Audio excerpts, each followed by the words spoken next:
Madam पैसे। कौन से पैसे? अरे अभी आपने कचौड़ी खाया ना, आपने उसके पैसे नहीं दिए। तू शायद जानता नहीं है तू किससे पैसे मांग रहा है। इस सोसाइटी में जहाँ तू ठेला लगाता है ना, वहाँ के सेक्रेटरी की बहन हूँ मैं। मैडम देखिए, आप चाहे जो भी हो, आपने कचौड़ी खाया तो आपको हमारे हक का पैसा तो देना ही पड़ेगा। ठीक है, ये रख, देख लूंगी मैं तुझे।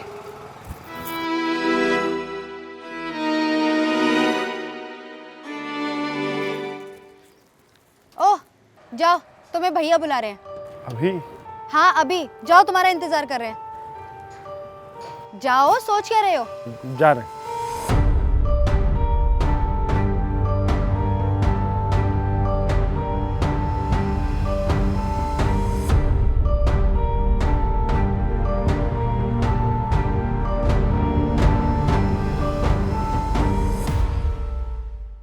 कैसी घटिया कचौड़ी बनाते हो तुम। तुम्हारी कचौड़ी खा के ना मेरे भाई की तबीयत खराब हो गई है।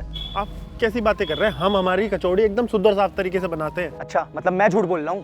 तुम्हें पता भी है उसके इलाज में कितना खर्चा लग रहा है? हम ये नहीं बोल रहे पर क्या हो भैया, आप लड़ क्यों रहे हो? अच्छा हुआ मैडम आप आ गई। ये पता नहीं कैसे लोगों को सोसाइटी में घुसने दे देते हैं। घटिया कचौड़ी बनाता है ये। मेरे भाई की तबीयत खराब हो गई इसकी कचौड़ी खा के। मैं जानती हूँ भैया, ये खराब कचौड़ी बेचता है। मेरे भैया के पास इसकी बहुत सारी कंप्लेंट्स आई हैं। आप टेंशन मत लो, मैं अभी गार्ड से कह के इसे बाहर निकलवाती हूँ। रुको। अरे नहीं नहीं मेम साहब, आप गार्ड को मत बुलाइए। भैया बच्चे ने कुछ और खाया होगा, हमारी कचौड़ी से कोई बीमार। आप यहाँ पार्किंग एरिया में जल्दी आ जाइए, जल्दी आइए। हाँ भैया आप घबराओ मत, आप जाओ यहाँ से। मैंने गार्ड को बुला लिया है, वो अभी इसे और इसके ठेले को सोसाइटी से बाहर निकाल देंगे। ठीक है मैडम। साहब आप क्यों झूठ बोल रही हैं? आप भी तो हमारी कचौड़ी खाते हैं। आपको बहुत जबान चल रही थी ना तेरी उस दिन, अब देख मैं तेरा क्या हाल करती हूँ। जी मैडम। गार्ड, इसके ठेले को अभी यहाँ से बाहर फेंको और इसे भी साथ में बाहर निकालो। मैं भी निकालता हूँ इसे। मेम साहब इनको रोक लीजिए। मेम साहब मैं आपके आगे हाथ जोड़ता हूँ, इनको रोक लीजिए। मेरी रोजी रोटी है मेम साहब, मैं कहाँ जाऊँगा, क्या करूँगा? मेम साहब रोक लीजिए। गार्ड रुक जाओ, अब ध्यान से सुन। चुपचाप अपना ठेला उठा और इस सोसाइटी के बाहर निकल, और दोबारा यहाँ दिख मत जाना, समझा? समझा या नहीं? ठीक है मेम साहब। चलो गार्ड।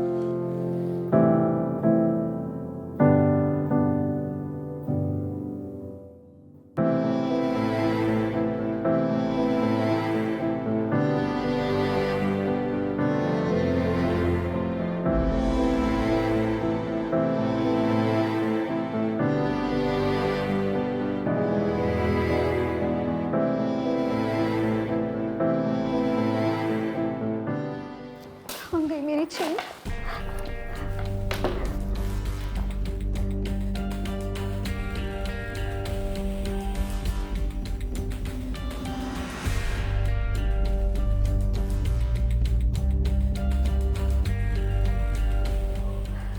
हेलो भैया।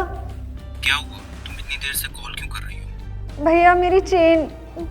भैया आपको तो पता है ना, जो माँ की निशानी है वो चेन कहीं नहीं मिल रही है। भैया मैं बहुत टेंस्ड हूँ, मुझे समझ नहीं आ रहा मैं क्या करूँ। लेकिन वो चेन तो तुम अपने बैग में संभाल कर रखती थी ना। हाँ भैया, मैंने पर्स में भी ढूंढी, घर में भी ढूंढी, लेकिन वो कहीं नहीं है। मुझे कुछ समझ नहीं आ रहा है। आप प्लीज़ जल्दी घर आ जाओ भैया। देखो परेशान मत हो, वो चेन घर में ही होगी। तुम अच्छे से ढूंढ लो, तब तक मैं आता हूँ। ठीक है भैया, आप प्लीज़ जल्दी आ जाइए।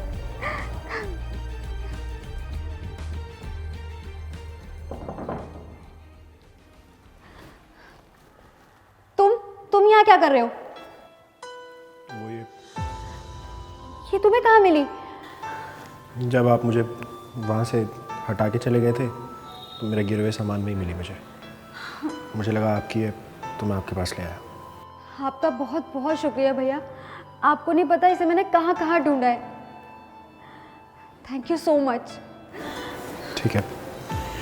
सुनो भैया, ये चेन मेरी माँ की आखिरी निशानी है और ये मेरे लिए बहुत मायने रखती है।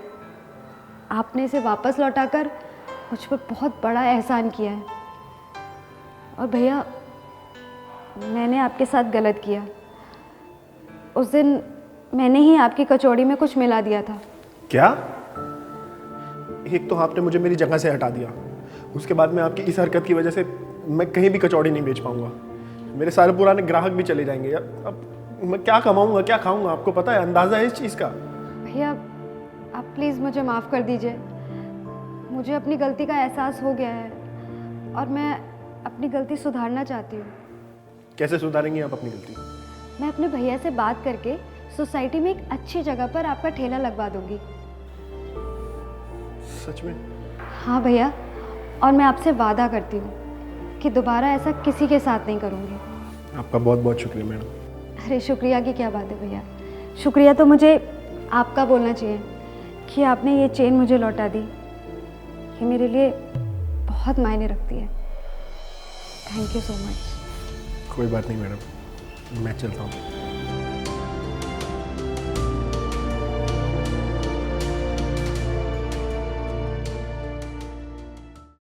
If you are going through any psychological or relationship problem, then you can join our positivity group by the name of Nijo Positive. It's a community counseling group wherein you can submit your problems anonymously and people in the group will try to solve it or support you with positivity. The link is in the description below. Thank you. Bye-bye.